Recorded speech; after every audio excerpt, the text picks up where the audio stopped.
ready for week 6. God bless fantasy football alongside Sausha Durkan, Andrew Rogers, Cam Broham as well back in the producer studio. It's waiver wire time, and we are looking at the best ads for week 6. We had some, fun in week 5. I would say for me, maybe not for Sausha. She had a very high scoring team, but did not come away with a W. That is, what happens in fantasy. That happened to me in a couple of other leagues. It's there, it's present. That's the love, hatred for fantasy football. So frustrating. We were separated by like 2 points on Sunday night, and then Monday night happened. I had Travis Kelce. He's got Patrick Mahomes, and I was like, if you're a Kansas City fan, I'm sure like our producer Cam here is, would have been a fun game to go to. Yeah. Yeah, Cam, come on here real fast. How was the Chiefs game? Oh, it was fantastic. It was a little, slow going.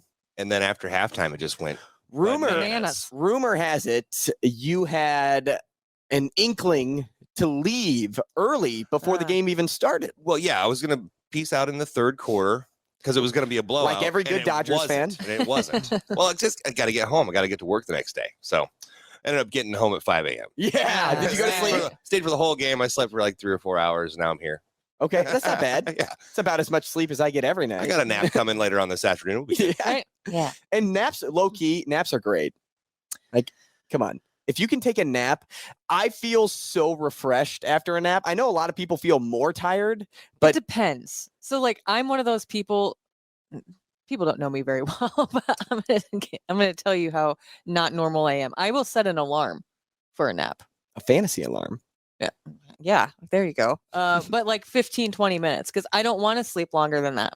No way. For a nap, because you can't even get into REM. You don't want to get into REM on a nap. I do. You're sleeping at that point. You might as well just go to bed. I could sleep for 2 hours. I love that. No. Oh, I can't do that. If I slept for 15, 20 minutes, I'd rather just not nap. I wake up way more refreshed after a 15, 20-minute nap than I do a full-on, like, I went to sleep 2-hour nap. No. That's not a nap. You went to bed. There's definitely some science in there about the 15, 20-minute situation. There is. I'll set it for like 30 minutes after because I know it's probably going to take me 5-10 minutes. What am I driving from here to QT in my Tesla? It takes me 5-10 minutes to fall asleep for a nap, and then I get 15, 20 minutes of a nap, and I feel great afterwards. No shot. I just don't take a nap then, right? Yeah. Well, Why take a nap? Well, don't go to sleep. 2 hours is sleeping. You went to bed. No, because so the way I look at it, I don't take a lot of naps, so I'm not really a nap expert. But if I'm tired and I go to lay down, I want to get untired. And if I woke up after 15 minutes, I'd be even more tired than I am. I feel untired with the 15, 20-minute nap situation. Not more than 30. But like knowing I had an alarm set, 15, 20 minutes goes by, I would just be like, I don't know, my head would still be spinning. That's a you problem, dude. I'm not buying this 15, 20 minute stuff. Give me your scientist. Yeah. Where are you at? Can I have his number, please? Let's move into who we think we should actually add this week on the waiver wire, because there's many names out there that you need to snag right now. Right now. And the first one on everybody's list, and I mean, I don't even know what Sasha's list looks like, but I know he's number one on her list. He is. Kenneth Walker. He is. With Rashad Penny out for the season, and that's just a brutal injury. I drafted Penny in numerous leagues, and I even dropped Kenneth Walker in one league on Friday. Can you believe that? Bummer. He just wasn't doing anything, and I'm like, Penny looks awesome, especially after playing Detroit. I was just ready. I was ready for Penny, right? Okay. But now it's Walker time in Seattle, and I have to find some way to get Kenneth Walker back. I hope nobody in that league listens to this show or even pays attention to fantasy before Thursday, because that way I can snag him. I believe Kenneth Walker is owned in God Bless Fantasy Football. I think he is. I can't remember by who, but I think he is. But okay, let's go. Let's run the course of Kenneth Walker here. So there will be growing pains with the rookie. I wrote that in my notes. Oh my goodness. Are we sharing notes here? Look, Dameon Pierce didn't show up week 1 ready to go for the Texans. It just doesn't happen. It does happen every now and then on occasion, but more often than not, you don't just ball out right when you start off. You got to get those repetitions. Now you got to start working with the first team at practice all the time, getting not only just reps at this point, but also making sure your body is in physical shape to be a 3-down back. That's the admiration. That's what people aspire to be whenever you get to the NFL as running back. You want to be on the field as much as you can. Absolutely. And so now it's just shaping his body to do that because he's a proven capable runner. We saw that at Michigan State. He was a Heisman hopeful for a reason. Now it's time for him to just completely go nuts because look, the Seahawks are one of the highest scoring teams in the NFL. Yeah. At least the past 2 weeks, they were the highest scoring team in the NFL. Their offense is on the field a lot because their defense struggles to keep teams in games. This is time for Kenneth Walker to produce and give you that much needed fantasy production you've been missing at the lower half of your league. Yeah, I had he's likely to see at least 15 or if not more touches in the coming games. And he's averaging like 42% owned as of this morning in any league. And Seattle has Arizona in week 6. So. And some leagues really piss me off. Yeah. Really piss me off because they don't have a waiver. Yeah. So how unfair is that? I know there's strategy to it, but I'm more on the unfair side of things. How unfair is that for those that play fantasy football and don't treat it as their livelihood, right? To watch every single snap of every single game. That you can only do that if you are a single bachelor or bachelorette that just loves the NFL or watching football, and you just have your app pulled up at all times. Absolutely. Because if you have a family, if you have a significant other, if you have a pet, at some point you are leaving the television. Yeah, absolutely. And you're not checking it all the time. Yeah. So if you don't have a waiver, BS. Yeah. Like, BS to you in your league. I feel like that just wouldn't be very fun. I played it in a league just like that. That doesn't sound fun in college, and it really ticked me off. I actually told this story on our sports betting podcast, Big Plays, Bad Days, and Parlays. But I reffed soccer in order to have money to then spend in college, right? That's what you do. You have a side job so that you can then, go out to eat whenever you want, or help pay for college, or, if you're over the age of 21, buy beer. Right. But at this point, I was like, I need money to, just help me get through school. Well, that I reffed on Sundays, and my players would go down in a game, and you could just pick up the backup at any point. Right. Like, that is just trash. Yeah. It is absolute trash. I understand the strategy behind it, and it was one of my not first years playing fantasy, but at least with this league, I didn't end up playing anymore. But out of spite, when the fantasy playoffs rolled around and I wasn't in the playoffs, I picked up the backup of the commissioner. Oh. And he sent me a message essentially threatening me to drop Austin Eckler, or he was going to do it himself. And I was like, no, you can't do that, man. Like, all's fair in love and war, right? Exactly. And this was more war at this point for me.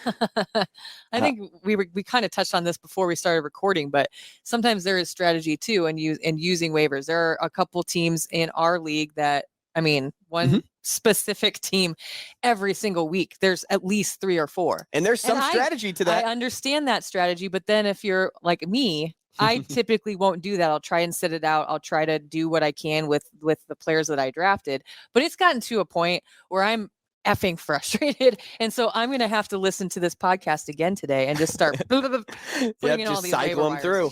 Cycle them through. Now, also to touch on for those that are unfamiliar with how the waiver wire tends to work, because I did receive some questions about this in our league and beyond this season so far.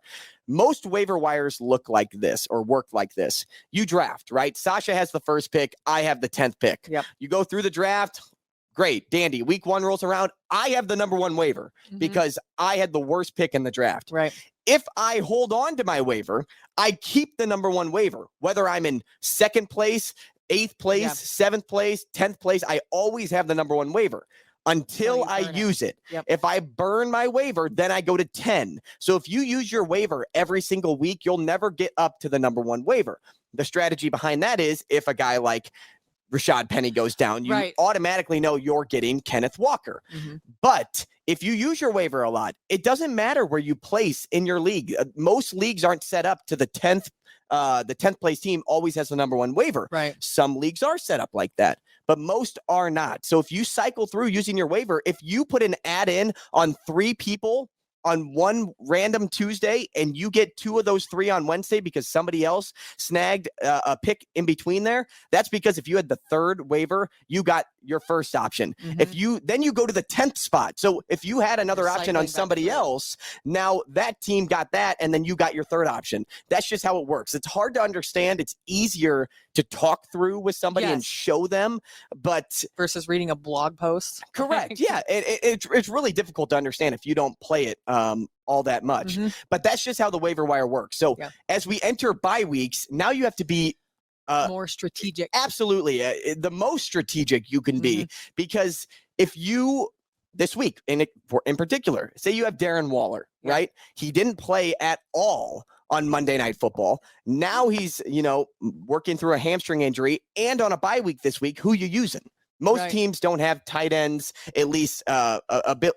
I don't know. Probably not stashing usually with I was going to say the bench spots just aren't really lengthy enough to have a tight end mixed in there. You're going to pick somebody up. So at this point, who do you pick up? Yeah. And to me, it's Taysom Hill, right? Yes. Taysom Hill owned in most leagues, but that's also because he's carrying that quarterback tight end tag.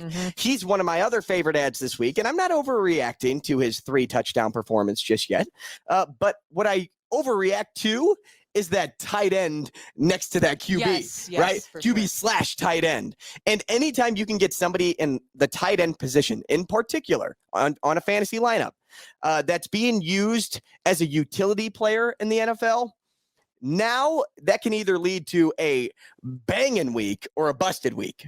Because with Taysom Hill, here's what you get. You get a touchdown dependent player. But most tight ends in the NFL are touchdown dependent most weeks. So if you can get somebody that rushes the ball 4 times for 80 yards and a touchdown, you get a pretty solid week for the same tight end that catches 7 balls for 30 yards. Yeah, definitely. I actually didn't put him on my list because I figured you probably would. And I didn't want to overreact to the poor performance that he had. As far as tight ends go, I have Irv Smith Jr. on my list. I understand that he might not be totally reliable, but he caught 4 of 5 for 42 against the Bears. And it honestly, to me, only seems a matter of time before he's going to have a breakout game. And that could happen this week. That against the Jets, the defense that last week allowed the 8th most fantasy football points to tight ends. Now, we talk about it all the time. Remember, Kevin O'Connell's offense is not favorable to the tight end position. But as Sasha just alluded to, he's using the passes that he gets. That's not the word I want to say. He's making the most out of the passes that he's getting. When you catch 4 balls and you only get targeted, 5 times? Yes. So you're making the most of your opportunities at this point. If he was getting 5 targets and catching 2 of them, then you put the black shades on and say, no, I'm gonna walk right past you. I don't want to see you. Look at you. But yes. 2 different guys to keep in mind and 2 different viewpoints, which I really like that. I'm going to go back to this, and he's on my list again. And me too. He's down there. Okay. Fist bump. Geno Smith makes his appearance again. And this is the last week I'm putting him on my list, because if he's not on your team by now, GTFO. Like literally, he might not be an every week starter at this point, but I mean, he's super reliable.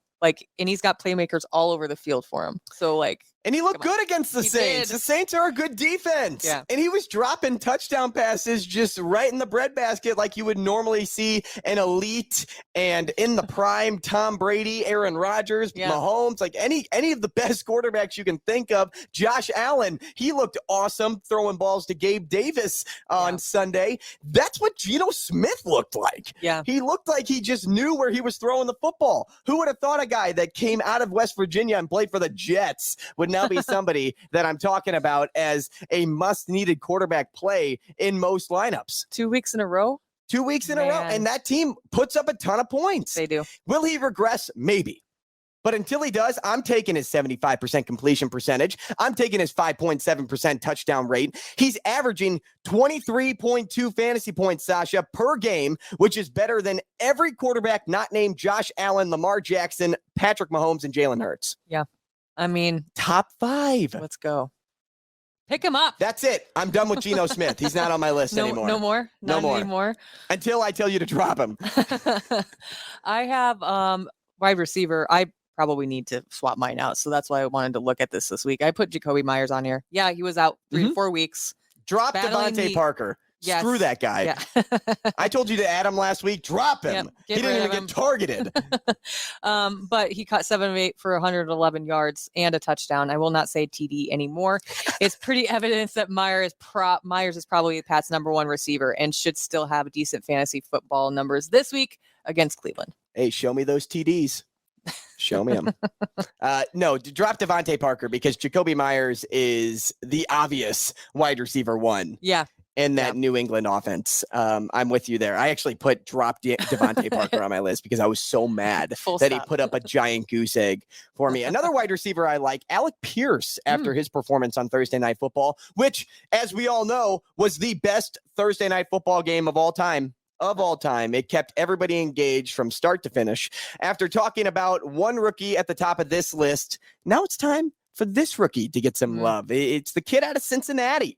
He's coming off his best game as a pro. He has seen his target share go up in each of the last 3 weeks. He's led the team in receptions, targets, and yards, and that's what he did on Thursday night. And look, Matt Ryan isn't hucking the ball down the field like he once was when he played for Atlanta. That's what makes Pierce's position, body bode well in this offense as we sit today. Yeah, I don't have any problems with that. He's just a big body receiver. I was going through some stuff and I looked at it, but I was like, And when teams shade to Michael Pittman Jr., who is obviously the wide receiver one there, and Michael Pittman is another big-bodied receiver, but when they shade his direction, like we saw Surtain do on Thursday Night Football, that's why I think if you can figure out the defense that the Colts are playing and looking at their secondary and being like, what's the matchup going to be for Pittman? And if it's going to be an attachment, I'm going Alec Pierce. I'm going his direction. He went for like 8 and 81. I don't know his direct stats. I think he caught 8 balls, though, for over 80 yards. That's a productive fantasy day for somebody that doesn't score a touchdown. Absolutely. Especially 100%. In a PPR league. Yeah. Wish we were playing PPR. Yeah, we will next year. Oh my goodness. We will next year. It makes it like a little bit more difficult because to put these together, only because we're in standard. And so like, I feel like I have to switch up how I'm thinking about things because I would strategically pick different players if it was PPR. Again, this is what I tell people all the time. If you study for world history and your test is on U.S. history, well, you're probably not going to do very well. Yeah. That's probably the same thing when you play a standard league or a PPR league. Yep. If you are basing all of your knowledge off a PPR league, well, you're not going to do well in a standard league more often than not. You're looking for touchdowns in a standard league. Exactly. And who gets you touchdowns? Guys like Derrick Henry. He may not run for, 100 yards or whatever it is like he did a couple of years ago, but he always finds the end zone, and he finds it a lot more than most backs. That's why Jonathan Taylor was such a good ad for you to start the year. He just hasn't showed up yet. No, he'll get back to Jonathan Taylor form. It's so hard for me to just keep holding on to hope. Hey, you can send him. You know who you could hold on to hope for this week? Benjamin. James Conner left the game with a rib injury. Darrell Williams is also injured with a knee. Benjamin led the Cardinals in running back touches in the second half of 53 yards and a touchdown on 11 touches. If Conner can't start, you're going to see Benjamin dominate touches against the Seahawks. I didn't see Williams' injury, but based on everything that I've read, it doesn't sound good. No, it doesn't. I also read that Cliff Kingsbury is going to be very cautious with how they use James Conner going forward. And James Conner, if we could make a comparison to what he is to a tangible object, it would be a glass vase. Because if that guy gets knocked off the table, he's out for a while. Yeah. And that's just what we've been seeing out of James Conner. And that's not a knock on his health. He's battled through some insane obstacles, and he just hasn't been blessed with the best lower body like we wish he could have. And that's why Benjamin is set up for a breakout week. Just like you said, he's the only back in the backfield that is on a 2-3 Cardinals team that he gives them the best chance of winning. And if I'm Cliff Kingsbury or the rest of the staff, I'm thinking, how do we get back to 500? How do we turn this season back the direction we thought we were coming into the season, going to set the expectation to once week 6 rolled around? Well, you want to get your best players in position to do that. I get that. James Conner is the better back, but if he's not healthy, I'm taking a healthy Eno Benjamin over an injury-riddled James Conner. So I'm 100% with you there. When you see teams dealing with injuries, always snag that next guy up. Which, man, running backs this season are like they're having a good time. They are brittle, but also the ones that are going down tend to be the ones that always go down. Yeah, that's true. Outside of, the concussions that really seem to be popping up right now and way too much for my liking. I am a big advocate for CTE prevention, but a lot of injuries are just like, Elijah Mitchell. He goes down normally. He went down early on. Penny has suffered injuries all throughout his career. Javonte Williams got screwed by an ACL. So did Dalvin Cook early on in his career, and look at him now. So just expect Javonte Williams to just keep getting better and better and better. But there's other running backs, James Conner, that always is dealing with injuries. I'm sure I'm missing a ton. Alvin Kamara deals with injuries a lot, and he's been out at least 1 or 2 weeks this year. There are so many running backs that we wish wouldn't go down, like the Saquons of the world this year. For the past few years, people have been drafting Saquon like he's going to have that rookie year that we once saw, and then he was injury. Yep. Now it's like, hey, Saquon stayed healthy. Knock on wood, please. Right. Yeah. I do that every week. With all of your team. Oh my goodness. A lot of good options out there to grab this week. And remember, it's a bye week. So you are needing to fill some spots. I have to fill the tight end position in numerous leagues. My favorite ad of the week is Taysom Hill for that reason. Right. Because if he can find his way into the end zone, especially now that Chris Olave is dealing with a concussion, I expect the usage for Taysom Hill to be much higher. And I don't know what Jameis Winston's status looks like anymore. I don't know what Michael Thomas's status looks like anymore. Another guy that gets injured every year. It's time for old reliable Taysom Hill to be that guy again. Yep. He backed up Drew Brees for a long period of time. He's been a backup on that team, but they've used him in short yardage situations. They love to use him in the red zone this year. I think he could easily snag a touchdown this week. 1,000%. I hope that I always forget once the bye week starts. You just have to be a little bit more cautious and actually look through your options. You've got to make sure that your lineup is set and that you don't like legit pay attention. Don't be like Pat and JT in our league and never ever check. Maybe that's a good strategy. I don't know. We also have Malia and Amanda at the bottom. Yeah. I haven't even checked in. I should probably just adjust their team for them, but I mean, they still won. They upset the number 1 team in our league this week by 4 points. And he loves listening to our podcast. So I cannot wait to derail 50 Shades of Trey as I go through this. They started Javonte Williams, who's out for the year, Austin. They started. Oh my goodness. They started. I'm still on that sharded reference. It's all right. Bleep. Nobody wanted to hear that. Well, Austin's team may have sharded this week. They started Darren Waller, who ended up getting no points. Austin, you lost to a team that had 2 players get no points. Let's go take a peek at your team. My goodness. Uh-oh. First place, not so much. Who is in first now? Team Hail Varsity. Great showing this week, 105-90. A win over Schick and Nick Ploda. Let's see what you did in week 5. Not great. Gerald Everett, 0.2 points. Jeez. Not a great start. Struggled there. Hey, everybody has a losing week. You were bound to be handed your first loss, and here it comes. You got a C result.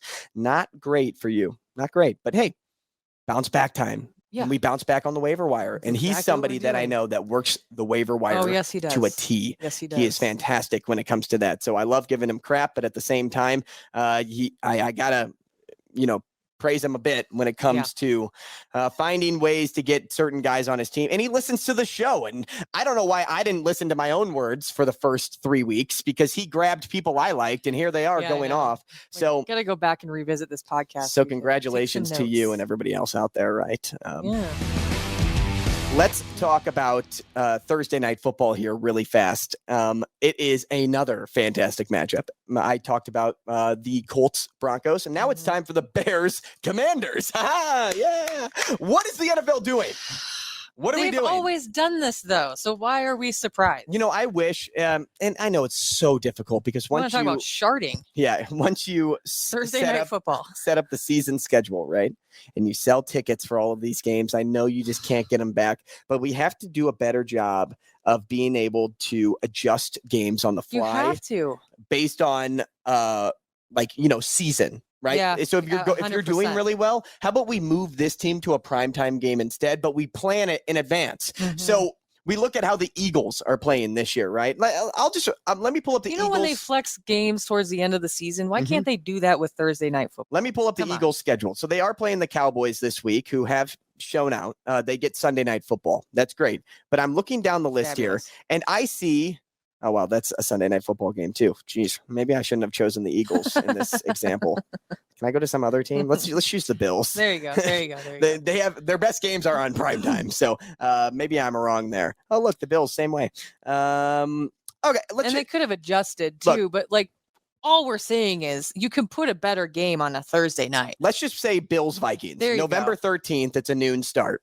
Yes, the Vikings aren't the cream of the crop this year, but they are also a team that can be competitive against the Bills. If we could transition a game on November 13th to maybe take place on Thursday night football this week, Monday night football that week, and move games around, I don't really know how the scheduling works with the big media conglomerates and the season ticket holders and the teams stuff going on. And I get all of that, but man, let's predict a little better. Huh? Yeah. Let's do it better. Nobody came into this season and said, hey, the Commanders and the Bears. Ooh, that's a Thursday night really game. Sexy matchup. That's a primetime game if I've ever seen one. Stop it. We know that the NFL is known for being flexible, though. So, I mean, they're going to listen to this podcast. I know my wishes are probably way out in outer space. I'll come back to planet Earth. I get it. It's so hard to move things around.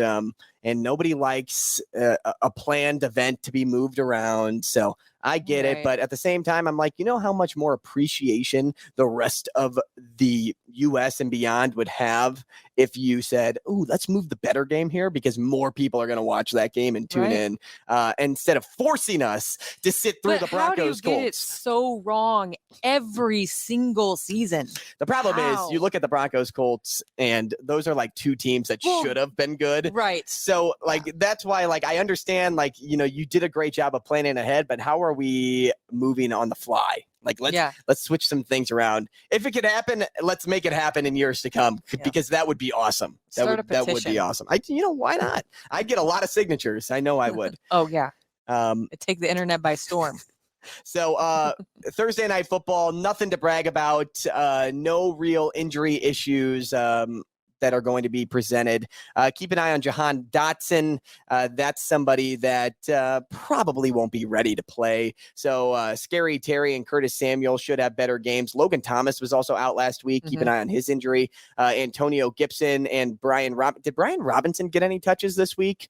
I saw a video of him doing his tunnel walk, and I thought he did a pretty good job, and the fans gave him a pretty nice welcome. Oh, yeah. Well, he didn't have a good week. He was 9 for 22, but they did give him the football. Also, Ron Rivera called out his quarterback the other day in a press conference. That may not have been the best idea. I don't know if you were trying to spark something under his butt or what, but it really made you look like a fool. Losing the locker room on Sunday's episode? Yeah, well, it made Ron Rivera just look like a fool. Take credit for how your team is playing. Coaching matters. Don't blame your quarterback or even say we don't have the best quarterback out of some other teams in this league. I know you then went on to say that we feel confident in our quarterback's ability and this, that, and the other. That was all of that jargon that you just add to sugarcoat what you just said. Right. Stop that. So maybe Carson Wentz will play with a little extra edge. Maybe Justin Fields and the Bears will just decide to stomp the Commanders. Who knows what's going to happen? I wouldn't be too overly engaged into this matchup. Start the guys to start. David Montgomery, he'll be back. He showed some good recovery after his injury, which was scary a while back. Yeah. So that's good to see. Outside of that, there's really just nobody overly impressive that says, hey, start him this week. So if you can avoid maybe the Bears Commanders, I would. I would. Maybe bet no touchdown pass again, right? Maybe do that. Who knows? And then moving on to Sunday, of course, just keep everything in mind as we move toward game day. We'll be back. We'll be helping you out, getting your team set up, ready to go. But always follow along those questionable tags. Make sure that there's no injury in pregame. There's a ton of other shows out there that give you updates too. Yes. Tons of other ones earlier on in the morning than we are. One of my favorite shows is the Fantasy Now show with Field Yates and the rest of the crew. I really enjoy that show. tune into that, then come over to us. We'll answer your start sit questions at a better rate than you would get it on national television. So that's what we're here for, though. We're here to just help you out, give you the best options to play, and find a way to bring you a victory in week 6 this week. Good luck. Yeah, really good luck, Sasha. She needs it. She needs it. Who are you playing in week 6 before we wrap this up? Who am I playing? Who am I starting? No, just like playing. Are you playing Meek? I can't wait for our week together. Did we have a week together yet? No, I'm playing. We have week 8. Ooh, so we're 3 weeks away from us. Counting week 6, 6 plus 2 equals 8. I get it, but we're counting week 6. We're doing it. Stop it, all you math nerds out there. I am playing, if the internet would cooperate with me. Here, don't worry. I'll find out for you. There you go.